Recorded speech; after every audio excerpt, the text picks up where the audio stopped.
Le 63e anniversaire de l'indépendance de la RDC a été célébré de manière particulière à Kimpese dans les territoires de Songololo au Congo central. Le président national du parti Union congolaise ICO, le professeur Daniel Mukoko Samba, est allé communier avec cette population au cours d'un meeting de veille des consciences qu'il a animé ce vendredi 30 juin au stade Kiménique de la même cité.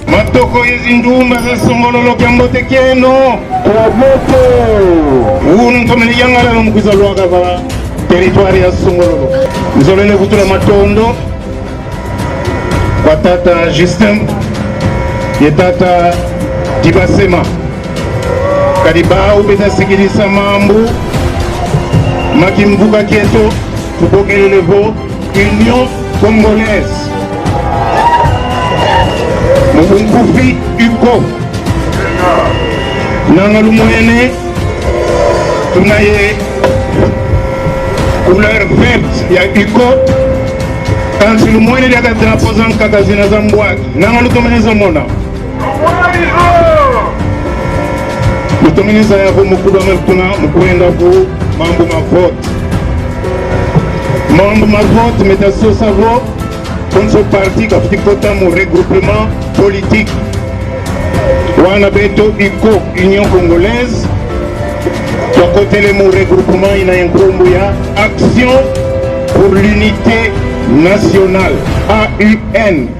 Et si nous avons le moyen, mon couleur est rouge, mon drapeau le moyen est étoile, 26 étoiles de son élango, qui me qui abandonne la République démocratique du Congo. Il y a une foule immense venue de tous les coins de Kimpese, les militants et sympathisants de l'Union congolaise. Le professeur Daniel Mukoko Samba a abordé plusieurs sujets d'intérêt général qui tardent à trouver des réponses pour le bien-être du peuple Congo d'une part et de la RDC d'autre part. Auparavant, le professeur Daniel Mukoko Samba a évoqué l'importance de la fête de l'indépendance dont la littoral est l'œuvre de la BACO pour exiger l'indépendance immédiate et sans condition de la RDC. Le 30 juin, Lumukia qui nene qui ben mutietu kadi Lumuka baka kimpwanza indépendance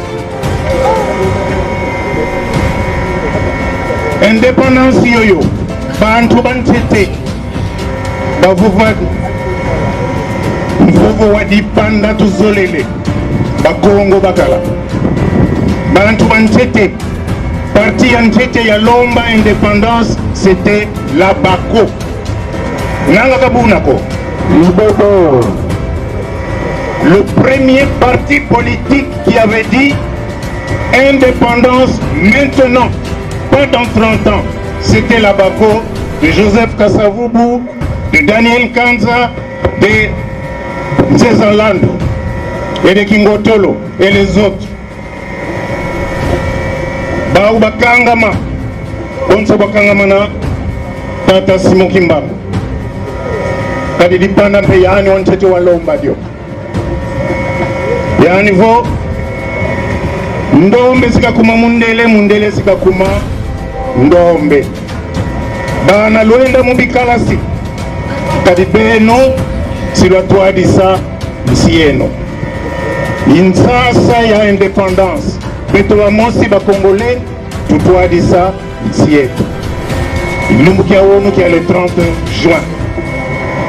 Poursuivant son allocution, le président national de l'Union congolaise a parlé de l'insécurité qui gagne du terrain dans la cité de Kimpese et le Congo central, notamment la résurgence des coupeurs de route et le chômage qui préoccupe la population de Kimpese, allusion faite à la situation qui prévaut actuellement à la SINAD.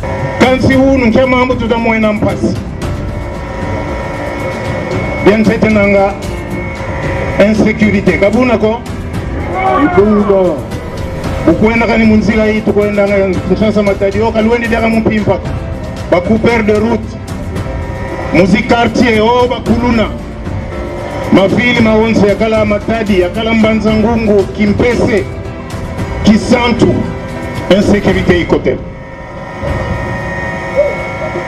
njamangu yakatumuena ngampasi bisalon kato nanga kabuna ko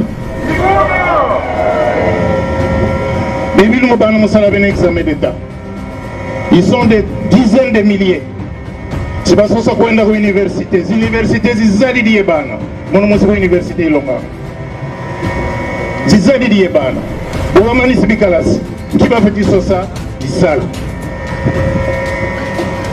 kadi mwana bukamani sikalasi bukabagiri kisalu kyani sikasosa sompa katunga nzoani yani nkentwani pedi akabatunga famille yao msibuna idi atilanga tanzimana maonzo makuma mambo mampasi. Science tenante, Daniel Mukoko Samba a appelé la population réunie à cet effet à l'auto-prise en charge, l'unité, la paix, l'amour qui selon lui sont là le sens même de la vision prônée par le parti Union congolaise. Beto wa munsi tupetome sa nsi yetu tupitia tome sena ntete wakala kimvuka dans l'unité bampangi zame za territoire ya Songololo ngitakudulomba futula kibeni unité au sein de la province au sein du peuple Congo twa futula kimvuka twavutula nzola iyo ina ya kieleka kadi nsi kaitomenanga ko vunzola nkatu foka tutazola zanako kadi bisalu bya tusalanga katusalanga bidaka mudia famille yange mosiku butasala mudia nsi ya onso ya toma.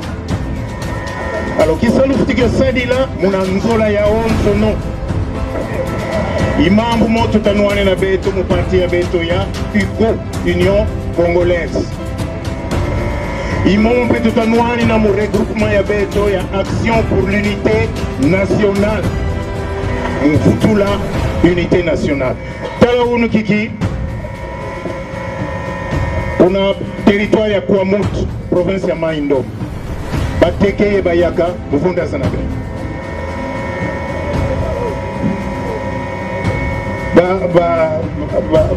bayaka bakwiza fatade bateke senga bantu mitu yoka zinzo mudenki bana bansimosi mudenki bativunda za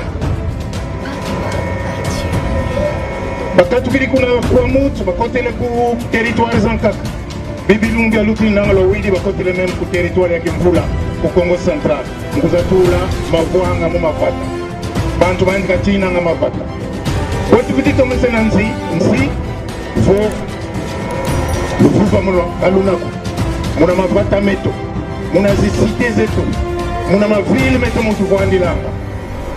Nous devons restaurer la paix, nous devons restaurer la sécurité. Et on ne peut pas restaurer la paix, on ne peut pas restaurer la sécurité s'il n'y a pas d'amour. Nzola yoitoka na munantima. Mwana wa voisin vota kumona bonso mu fulubi ambikena fitilen bakuma kumpela bonso mwana ko. C'est ça l'amour. Beto ibuna to sansila batate ba mama ibuna batu sansila. Ngatu lufunonte. Au cours de ces meetings d'éveil des consciences, le président national du LICO a invité la population à ne pas abandonner la province, mais de se choisir des dirigeants capables de répondre aux vrais problèmes de la communauté, tout en soulignant que la province du Congo central a beaucoup de potentialités, la production de l'énergie électrique, l'ouverture de la RDC face au monde via le Congo central qui mérite attention et respect. Province était à Congo central, nous avons le problème.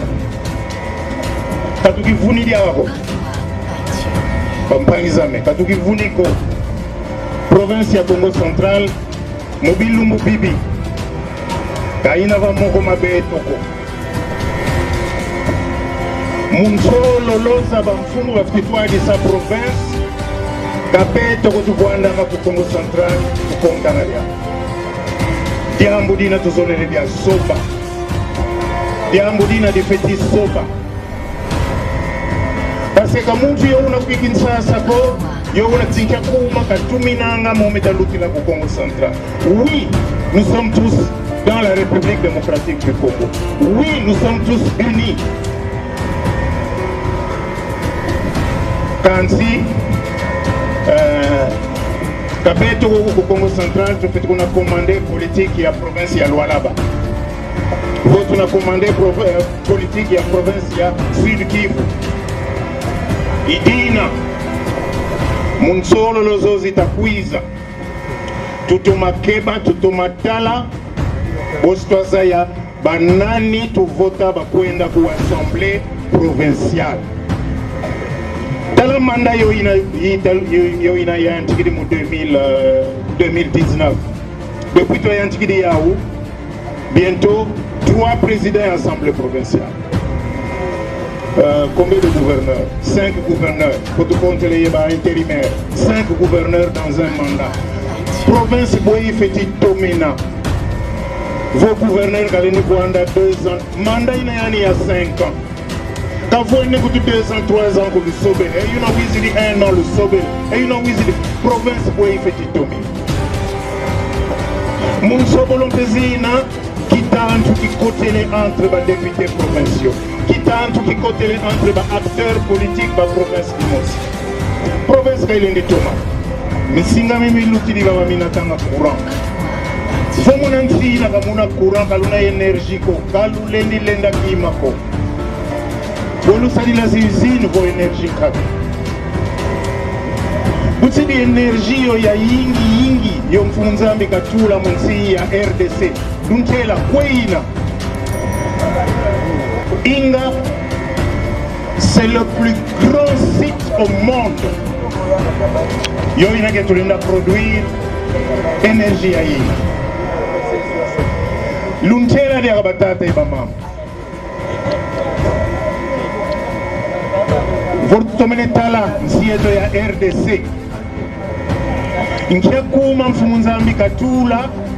Que masua manene meza anga matela manga kia kuma Congo central Congo central ko idina tutomayo zayanga batata ibama développement ya République démocratique du Congo kuku Congo central ikangamene kuku Congo central ikangamene. S'agissant de la gouvernance de la province, l'ancien vice-premier ministre du budget à 100 langues de bois dit que c'est une question de discipline, de bonne gestion et de volonté. Il a dans son speech devant la foule déploré la vente des terres et les conflits coutumiers qui sont observés au Congo central, les cas de Kimbongo dans les territoires de Mbanzangungu, Kimayala, dans les territoires de Madimba et tant d'autres territoires. Congo central, il côté de Mavouanga, Mumambu Mantoto. Mamu mateka mintoto mumavata. Mavata mvimba maentri de sumbwa. Montu bene sumbi di vata. Et puis vous demande de partir. On a vu ça récemment au territoire ya Mbanzangungu. Au village ya Kimbongo. Bantu bezi baba kudi diki bena baon solo katu kava vata. Kiande wa chef coutumier bena baba. Nzolele kulusa isa baba. Bena bamfunza. Mambo mana mantoto nanga tutuma futula kibene kikulu keto mutuma zaya valeur ya ntoto ketingi et puis diambri mosika tu vila kanako bayingi beta suma ntoto ko Congo central nanga ntuma ko lutela au début to côté le regroupement ya Action pour l'unité nationale. Moi, je suis pour l'unité nationale. L'unité de la RDC.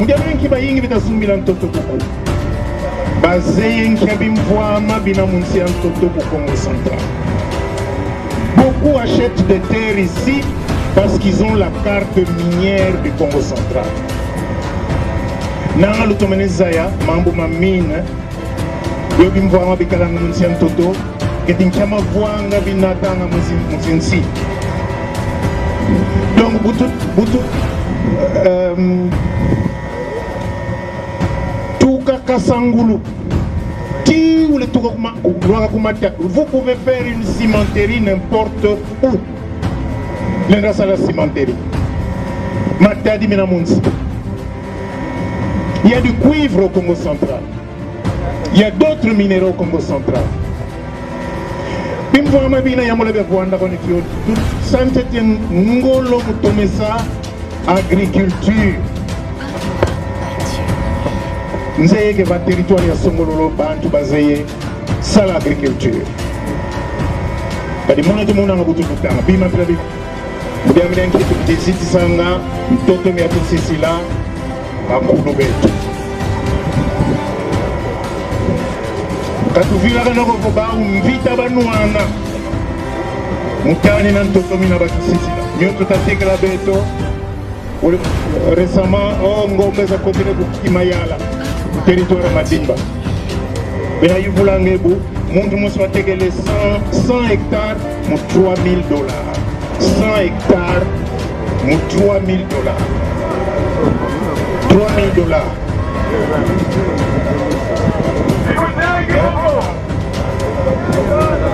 ale muna kanda unakasini ya tomunesoni ya mpevo tegele 100 hectares pour $3,000 si ya mkudigila de aka 200 hectares mdemde ya kuma 300 hectares bunge muntu musi vene 300 hectares kwa nzenza boba mpangiza kumukanda vasalila bilama ale kitandu sikia kota mu famille mavuanga makotele muna nani vila mavata maingi mafuidi deja ku territoire ya Manzangungu et territoire Zambaka pour Congo central. À l'en croire, la population doit être vigilante car ce scénario qui ne dit pas son nom est à la base de la disparition de nombreux villages et perturbe la paix sociale dans la province. Avant de boucler son adresse, le professeur Daniel Mukoko Samba a annoncé à la population que son parti politique Union Congolaise fait désormais partie du regroupement politique Action pour l'unité nationale et présenter les différents membres qui conduiront à bon escient les partis Union Congolaise et les regroupements politiques Action pour l'unité nationale dans la ville de Kimpesi. Signalons que plusieurs délégations du parti politique Union Congolaise et du regroupement politique Action pour l'unité nationale, les associations féminines et d'autres de la couche sociale ont pris part à ce rendez-vous qui a tenu toutes ses promesses.